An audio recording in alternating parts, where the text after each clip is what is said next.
আজকেই হলো লাইলাতুল কদরের রজনী তালাশ করতে হবে। রমজানের শেষের দশকের সবচাইতে গুরুত্বপূর্ণ একটি আমল, গুরুত্বপূর্ণ একটি ইবাদত, তার নাম হলো লাইলাতুল কদর। শেষের দশকে যদি আপনি রমাদানের শেষের দশকে যদি আপনি ইতিকাফ পালন করতে পারেন, তাহলে আপনার কাছ থেকে কদর মিস হবে না। আপনি অবশ্যই লাইলাতুল কদরের সেই ভাগ্যপূর্ণ, সেই বরকতপূর্ণ রজনীটা পেয়ে যাবেন। বলুন সুবহানাল্লাহ। নবীর প্রিয় সাহাবী হযরত আবু যর গিফারী রাদিয়াল্লাহু তাআলা বলেন, আমি বিশ্ব নবী মুহাম্মদ রাসূলুল্লাহ সাল্লাল্লাহু আলাইহি সাল্লামকে জিজ্ঞাসা করলেন, আল্লাহ রাসূলকে আমি জিজ্ঞাসা করলাম, ইয়া রাসূলুল্লাহ, ইয়া হাবিবাল্লাহ, হুজুর আমি জানতে চাই লাইলাতুল কদর কি? লাইলাতুল কদর কি? এটা কি রমজান মাসেই থাকে নাকি অন্য কোন মাসে থাকে? আল্লাহ রাসূল উত্তর দিয়ে বললেন, না, বরং তা রমজান মাসেই থাকে। আবু যর গিফারী রাদিয়াল্লাহু তাআলা আনহু এটি জানার পরে বিশ্ব নবী মুহাম্মদ রাসূলুল্লাহ সাল্লাল্লাহু আলাইহি সাল্লামকে জিজ্ঞাসা করলেন, নবী গো, এটা কি আপনি যতদিন জীবিত থাকবেন ততদিনই কি ইতিকাফ থাকবে? যতদিন আপনি জীবিত থাকবেন ততদিনই কি লাইলাতুল কদর থাকবে? আপনি মারা গেলে কি এটা থাকবে না? আল্লাহ রাসূল বললেন, না, এই লাইলাতুল কদরের রজনী থাকবে কিয়ামত পর্যন্ত। বলুন সুবহানাল্লাহ। এরপরে আমি বিশ্ব নবীকে জিজ্ঞাসা করলাম, নবী গো, এই লাইলাতুল কদর রমজান মাসের কত তারিখ, কোন রজনী? আল্লাহ রাসূল আমাকে উত্তর দিলেন, রমজান মাসের প্রথম এবং শেষ দশকেই হইল লাইলাতুল কদর, তোমরা অনুসন্ধান করো। বলুন সুবহানাল্লাহ। রমজান মাসের শেষের দশকে তোমরা লাইলাতুল কদর তালাশ করো। এরপরে কিছুক্ষণ পরে বিশ্ব নবীর সাথে আমার আবারও সাক্ষাৎ হলো। আমি তখন জিজ্ঞাসা করলাম, নবী গো, আমি লাইলাতুল কদর তালাশ করব, আপনার কাছে আমি পুনরায় জিজ্ঞাসা করি, নবী, এই লাইলাতুল কদর আমি তালাশ করব, এর কি নির্দিষ্ট কোনো তারিখ আছে? নির্দিষ্ট কি কোনো দিন আছে? আপনার সাথে আমার যে সম্পর্ক, তার দোহাই দিয়ে বলতেছি, আল্লাহ রাসূল আপনি আমাকে একটু বলুন, শেষের দশকের কোন দিন আমি ইতিকাফ করব? শেষের দশকের কোন দিন আমি লাইলাতুল কদর তালাশ করব? বিশ্বনবী মুহাম্মদ রাসূলুল্লাহ সাল্লাল্লাহু আলাইহি সাল্লাম এই কথা শোনার পরে চরমভাবে রাগান্বিত হয়ে গেলেন।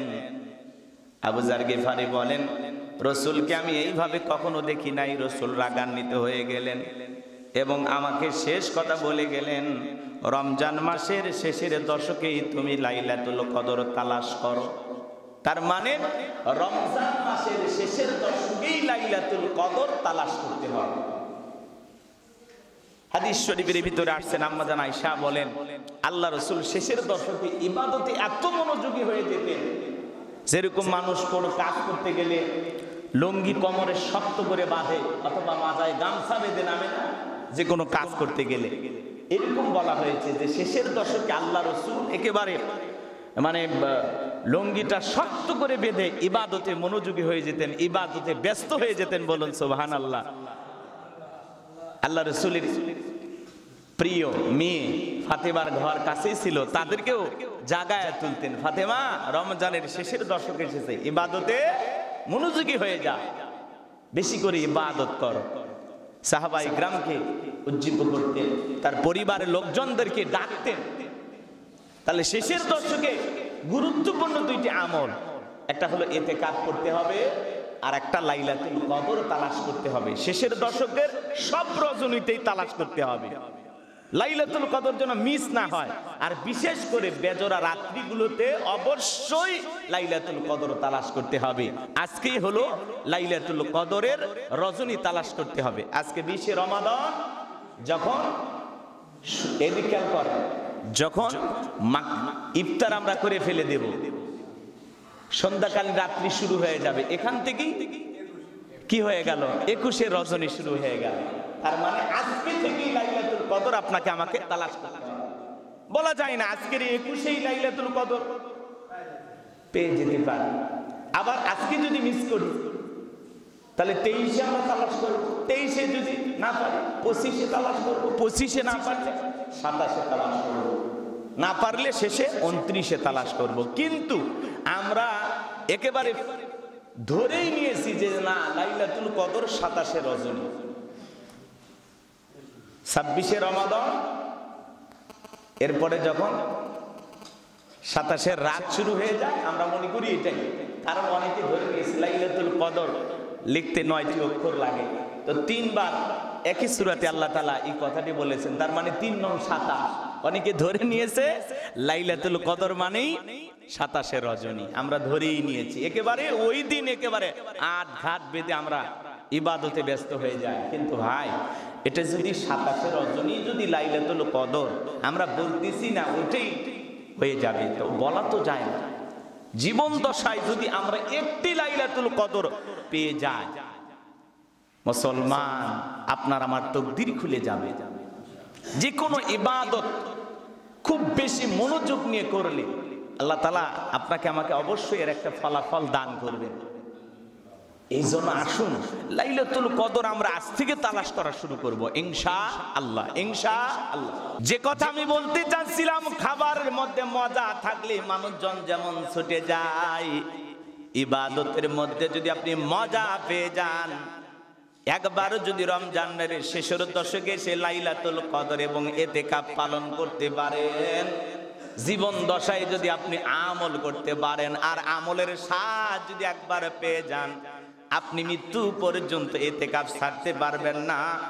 কারণ ইতিকাফ পালন করতে আসলে দুনিয়াবি সব চিন্তা ভাবনা বাদ দিয়া আল্লাহকে সন্তুষ্টি করার জন্য, আল্লাহকে রাজি খুশি করার জন্য মসজিদে এসে অবস্থান যারা করবে, তাদের তাকদীর থেকে, তাদের ভাগ্য থেকে লাইলাতুল কদর মিস হওয়ার কোনো সম্ভাবনা নাই। সুবহানাল্লাহ বলে। মানে ইতিকাফ যারা পালন করবে এরা লাইলাতুল কদর পেয়ে যাবে ইনশাআল্লাহ, ইনশাআল্লাহ পেয়ে যাবে। অন্যান্য উম্মতদের হায়াত বেশি ছিল, তারা শত শত বছর ধরে জিহাদ করেছেন, ইবাদত করেছেন, লম্বা সময় হায়াত পেয়েছেন, লম্বা সময় আল্লাহর ইবাদত কাটিয়ে দিয়েছেন।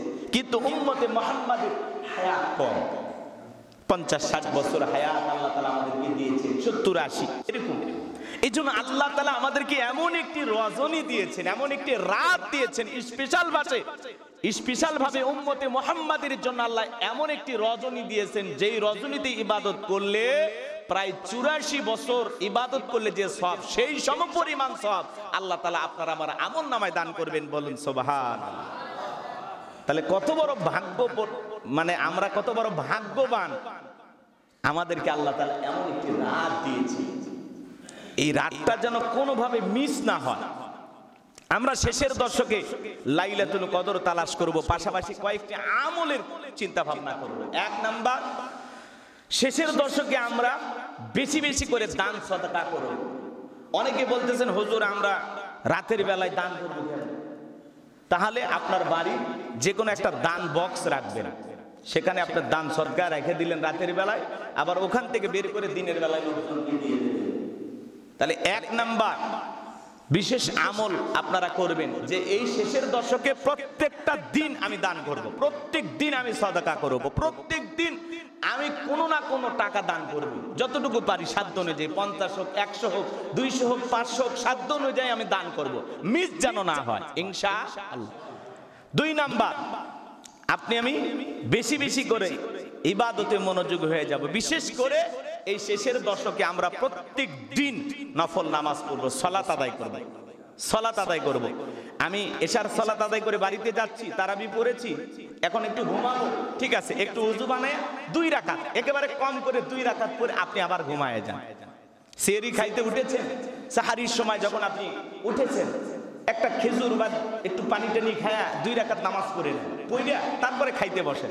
অথবা খেয়েছেন, খাওয়ার পরে এখনো ফজরের নামাজে দেরি আছে, তাই না, আজান এখনো হয়নি, তাহলে এই সময়টা কি করবেন? একটু 2 রাকাত হোক, 4 রাকাত হোক, একটু তাহাজ্জুদ পড়েন, লাইলাতুল কদরের নিয়তে একটু নফল নামাজ পড়ে নেন। কিন্তু লাইলাতুল কদরের নামাজ বলতে অনেকেই দেশের ভিতরে একটা প্রচলিত কিছু বিষয় আছে যে লাইলাতুল কদরের নামাজ মানে এতবার লাইলাতুল, মানে সূরা কদর এতবার পাঠ করতে হয়, এতবার সূরা ইখলাস পাঠ করতে হয়, 21 বার, 51 বার, 101 বার, এগুলো যে ধারণা করে রাখছেন এগুলো সম্পূর্ণ ভিত্তিহীন।